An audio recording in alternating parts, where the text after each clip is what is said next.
आज भारत पर इस वक्त की सबसे बड़ी खबर और आज भारत पर सबसे बड़ा एक्सक्लूसिव खुलासा हम कर रहे हैं। मनसुख और उनके भाई का टेप सामने आया है। बातचीत में वाजे और स्कॉर्पियो का जिक्र है। जी हां, वाजे कर रहा था स्कॉर्पियो इस्तेमाल। वाजे ने कार की बात छुपाने के लिए कहा था। 27 फरवरी को हुई थी मनसुख हिरेन और उनके भाई विनोद की बातचीत।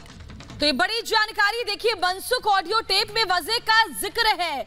रिपब्लिक भारत के पास बातचीत का पूरा ब्यौरा है। मनसुख बातचीत जो सामने आई है उसमें साफ साफ कहते हुए नजर आते हैं कि वजह कार लेकर गया था, वजह ने नाम लेने से मना किया था। यानी कि इस बातचीत का टेप सामने आने के बाद अब परत दर परत पूरी की पूरी साजिश खुलती नजर आ रही है। जी हाँ, तो आज भारत पर इस वक्त ये सबसे बड़ा खुलासा आप देख रहे हैं। मनसुख और उनके भाई का जो टेप सामने आया है, अब इससे कहीं ना कहीं ये गुत्थी सुलझेगी। तो आप सो गए क्या, क्या हुआ, इस टेप में क्या था, यह हम आपको अब विस्तार से बताने की कोशिश करेंगे। तो देखिए कि आप सो गए क्या, क्या हुआ, ये सवाल विनोद जो मनसुख के भाई हैं वो पूछते हैं। अब हमें कोई बयान नहीं देना चाहिए, ये मनसुख कहते हैं इस फोन पर। देखिए साफ साफ हम आपको दिखा रहे हैं किसकी तरफ से क्या कहा गया। मनसुख आगे कहते हैं सब कुछ हो चुका है। जी हाँ, तो मनसुख की तरफ से कहा गया सब कुछ हो चुका है। फिर उनके भाई विनोद ने कहा कि आपने बयान में क्या लिखा है, ये उनके भाई की तरफ से मनसुख से पूछा गया। आपने जिक्र किया कि वाजे स्कॉर्पियो का, ये विनोद यानी कि मनसुख के भाई ने कहा कि वो इस्तेमाल कर रहा था, इस बात का जिक्र मनसुख ने किया। ये सवाल पूछे गए थे मनसुख के भाई विनोद की तरफ से। उसके बाद मनसुख ने जवाब दिया कि नहीं, उसका जिक्र नहीं किया। तो मनसुख ये कहते हैं कि उसका जिक्र नहीं किया। विनोद उनके भाई पूछते हैं क्यों नहीं किया, उनके हिसाब से करना चाहिए था।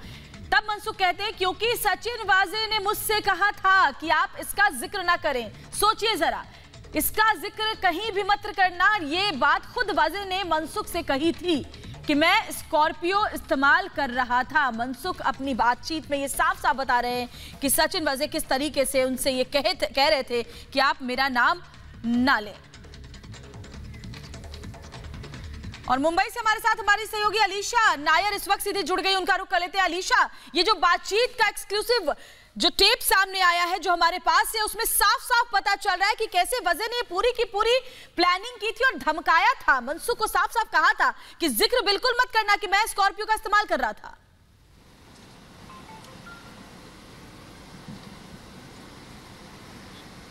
देखिए बिल्कुल 26 फरवरी को जहां पर मनसुख हिरेन को खुद सचिन वाजे अपने लैंड क्रूजर प्राडो पर लेकर आए थे और उनका स्टेटमेंट रिकॉर्ड किया गया था, वही ये कन्वर्सेशन जो एक्सक्लूसिव रिपब्लिक भारत के पास इसकी इन्फॉर्मेशन है, जहां पर मनसुख हिरेन के भाई विनोद हिरेन ने इनके ऊपर इन दोनों के बीच में टेलीफोनिक कन्वर्सेशन हुए थे। इसी कन्वर्सेशन के दौरान जो है खुद विनोद हिरेन ने पूछा था उनको कि क्या जो सचिन वाजे वो ग्रीन कलर की स्कॉर्पियो चलाते थे, क्या उसकी लेकर जानकारी क्या ये स्टेटमेंट में मेंशन किया गया है, जिसपे मनसुख ये कहते हैं कि वो सचिन वाजे ने पहले ही मना किया था बताने के लिए, गाड़ी का जिक्र करने के लिए पहले ही मना किया था, जिसको देखते हुए मनसुख ने वो गाड़ी का जिक्र जो है अपने स्टेटमेंट में नहीं दिया, क्योंकि सचिन वाजे ने कहीं ना कहीं उनके ऊपर एक दबाव जरूर लगाए थे और साफ तौर पर कहा था कि पूरा जो मैटर है वो सचिन वाजे हैंडल करते। देखिए वो कन्वर्सेशन में साफ तौर पर जो है विनोद हिरेन ने जहां तक मनसुख को यह तक कहा था कि एटीएस जो है इसके बारे में कहीं ना कहीं इंफॉर्मेशन निकालेगी तो इसको लेकर कोई प्रॉब्लम तो नहीं होगा। वहां पर मनसुख ये कहते हैं कि फिलहाल सचिन वाजे इस पूरे मामले की जांच देखेंगे, वही हेड है और वही संभालेंगे। यानी किस तरीके से खुद सचिन वाजे ने मनसुख हिरेन से जब बातचीत की थी तो उनके स्टेटमेंट जो कि सचिन वाजे खुद उनको 26 फरवरी को लेकर आए थे जो है क्राइम ब्रांच में, जहां पर उनका स्टेटमेंट लिखवाया गया, लेकिन इससे पहले इंस्ट्रक्शंस दिए गए थे कि गाड़ी को लेकर ग्रीन कलर की स्कॉर्पियो जो है जो सचिन वाजे पिछले 4 महीने के लिए चला रहे थे। और ये स्टेटमेंट में खुद मनसुख हिरेन की वाइफ ने बताया कि 4 महीने के लिए वो ग्रीन कलर की स्कॉर्पियो जो कि सचिन वाजे के पास थी, और ये इंस्ट्रक्शंस खुद सचिन वाजे ने मनसुख हिरेन को भी दी थी कि गाड़ी का जिक्र न करे। यानी जिस मामले को लेकर एंटीलिया बॉम्ब के मामले को लेकर जहाँ मनसुख हिरेन को आइडेंटिफाई किया गया था, मनसुख हिरेन को खुद जो है स्टेटमेंट लिखवाने के लिए क्राइम ब्रांच में लाए गए थे, लेकिन उसके बावजूद इंस्ट्रक्शंस दिए गए थे कि गाड़ी के बारे में ये जिक्र न करे कि वो गाड़ी 4 महीने के लिए सचिन वाजे के पास थी।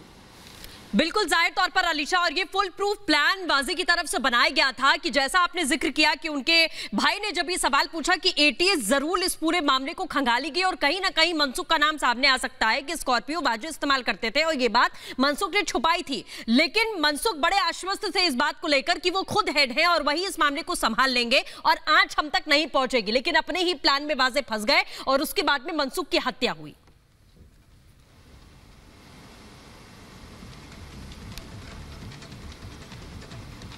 जी बिल्कुल, आपने देखा कि किस तरीके से वाजे पूरे चीज़ों को कंट्रोल कर रहे थे। सचिन वाजे जो कि एक कंप्लीटली कंट्रोल करते हुए और अपनी ही लैंड क्रूजर प्राडो पर वो मनसुख हिरेन को 26 फरवरी को लेकर आए, लेकिन ये इंस्ट्रक्शंस के साथ लेकर आए कि उनकी ग्रीन कलर की स्कॉर्पियो को लेकर ये ना बताए कि सचिन वाजे उस गाड़ी को जो है इस्तेमाल करते थे, यानी स्टेटमेंट देने से पहले ही पूरे इंस्ट्रक्शन जो है वो मनसुख हिरेन को दे दिए गए थे। लेकिन जो कन्वर्सेशन खुद मनसुख हिरेन और उनके भाई विनोद हिरेन के बीच में हुई है, जो कि रिपब्लिक भारत के पास एक्सक्लूसिवली उसको जो है पाए गए हैं, उसको हासिल किया गया है, जिसमें दोनों की कन्वर्सेशन में साफ तौर पर बताया गया है और मनसुख खुद बोलते हैं कि ये पूरा मामला सचिन वाजे देख रहे हैं और सचिन वाजे इस पूरे मामले को संभालेंगे क्योंकि उनके पास डॉक्यूमेंट्स है। बिल्कुल, अपने रसूख का किस तरीके से इस्तेमाल करना है, स्टेप को सुनने के बाद साफ साफ पता चलता है कि कैसे वाजे धमका रहे थे मनसुख को और साफ साफ कह रहे थे कि मेरा नाम मत लेना।